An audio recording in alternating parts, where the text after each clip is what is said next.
Lahat. Tumira ako kay Flor, kay Papa, yan, kay Bibian, kay Achilles, kay Daddy, yan, kay Pedisunda, doon, kay Lia, kay Emiliano, naikot ko kay Beron, kay Beron, kay Milda, kay Sheila, naikot ko yan lahat. Ikot ko yan sila lahat. Pag nakita kong mukha na medyo mabigat, lipat naman ako sa kabila. Oh, totoo yan. Hindi mo maiwasan yan. Pabigat ako eh. Pagka kita ko naman ng isa yan, lipat na naman ako doon sa kabilang baryo. Doon na naman ako. Ikot-ikot ako yan, ikot-ikot. Masaway kasi. Masagot. Pero may determinasyon talaga ako. Nakapag-isip ako. Nung high school ako, nung kasi elementary, doon sa lugar namin, sa Lapos, kung maano nyo yung Lapos, ano yan, kung parang Manila yon, Tondo sa Manila, kung alam nyo, talagang barumbadong lugar yon. Nandun lahat ng klaseng tao. Nandun mo makikita. Elementary pa lang yun hanggang lumaki. Iba yung environment ko, lumaki ko hanggang sa nag-high school ako. Pag high school ko, labas-pasok ako sa sa eskwelahan. Minsan hindi na ako papasukin sa yung teacher ko. Para makatuloy-tuloy, ginahabuyan ko ng dalugdog yung eskwelahan. Wasak yan ng mga Bertoldo talaga ako. Minsan ipipresuhin ako. Tatawagin, papunta naman ako ni nanay. Labas na naman ako. Tapos minsan, natulog ako sa kalye. Nabubuhay ako ng mag-isa. Limpyo ng sasakyan sa kaya ako doon natutong mag-drive. Libod puto. Tapos kung Tagayloilo, sino ang Tagayloilo? Nakita yung tulay niyan from Lapos to Lapas. May balay ako dyan. Sa ilalo, pag ligid ko, hulog ako tubig. Langoy naman ako papunta. Ganun kalapat. 5 katubo yan. Ang banig ko karton. Pagligid ko, hulog ako sa tubig, mataas yun. Sa ilalim nun, nandun sa ilalim ng tulay. Tapos, uba, laba, suksok, mala. Alam nyo yon? Ha? Alam nyo yon? Yung damit. Uba rin mong baraw mo, labang, tapos, kasi wala pa ko nun. Wala ko brief. Laba, tapos nakayuko. Hinintay yung pag pwede na. So, naman ulit. Lagaw na naman. Hanggang sa Central Market yan. Hanap naman ako para may makain ako. Ha? Nung una, ang ginagawa namin, magbili. May 5 centimos ka na ko. Pwede na eh.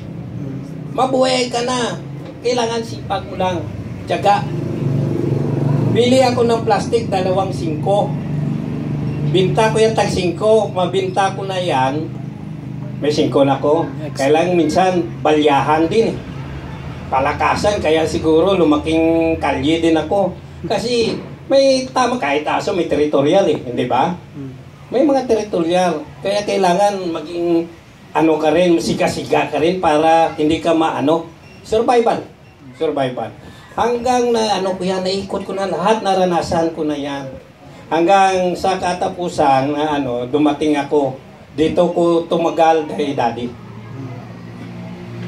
Dito ko tumagal hanggang pinaaral ako, pinatapos ako. Dito ang eskwelahan ko, BMA. Hanggang sumakay ako ng barko, siya pa rin. Hanggang nag-third mate ako, siya pa rin. Siya pa rin yung Hanggang tumaas ang posisyon ko, nandyan pa rin siya. So yung kailangan lang natin, yung sakripisyo.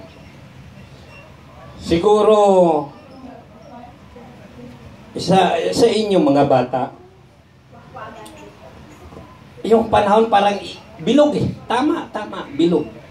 Naalala ko yun sa mga kwento ni nanay. Buhay pa si nanay noon.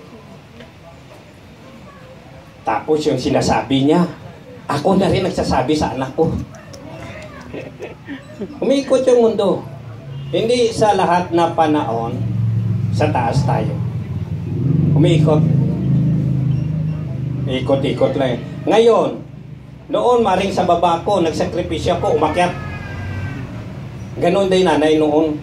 Alam nila, di Ate Bibian yan, no? Di Daddy, parang well-to-do family sila noon. Tama ba ko, Bibian? Well-to-do family yan. Nanay ko, barumbado. Kaya dato ako eh. Nakaabot ako ng Mindanao. Doon ko pinanganak. Hindi ako nakaabot ng Mindanao. Si nanay ko nakaabot ng Mindanao. Doon ako natao. Anak ng dato. Totoo yan. Marami kong naririnig. Hindi ko nakuan. Ang naririnig ko sa mga kwento ni nanay, na-justify dyan ng ibang tao na hindi ko kilala. Hanggang may kapitan ako, kilala ko ang kanila. Marami ko na-experience kahit dyan sa Manila. So, gano'n ang nangyari. Sila, si nanay, parang markabahala din.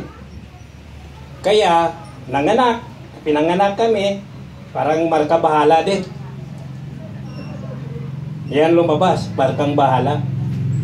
Kaya, natandaan nyo pa yan, day Achilles, day nung Aron, ligo kami sa suba dyan, sa pier. Na timing ko yan, maligo-ligo, nasamahan ko sila kasi kainan ng tanghalian. Sasabay ako. Tama yun. Tapos, yun, si nanay, parang napabayaan na kami, ganun-ganun, bahala na kami, markabahala na. Later on, lumalaki, nagkaiba environment, nagkakaisip ka. Ganito na lang ba ako?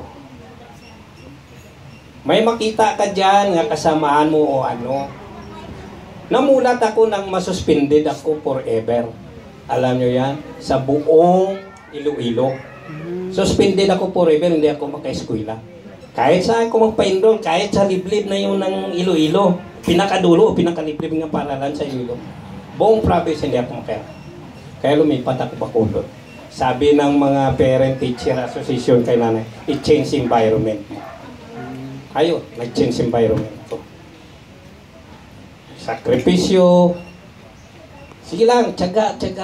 Kung lahat nga tiyaga, sabi nila may hinaga. So yun, paikot-ikot. Later on, time will come, hindi natin kung sa sunod, kayo rin, hindi mo magusto yung naranasan mong paghihirap, maranasan ng anak mo, hindi ba? Kaya mag-strive ka. O kung hindi matupad yan, ang anak mo maghirap para hindi rin ipararanas sa maging anak niya later on. So, ang advice ko lang sa inyo mga iha, tiyaga, pasensya, sakripisyo. Yun lang. Tandaan nyo, walang nagsimula na malaki. Lahat na malaki nagsimula sa maliit. Alagaan mo lang yan. Rest assured, sigurado ako dyan. Sige, thank you. Thank you.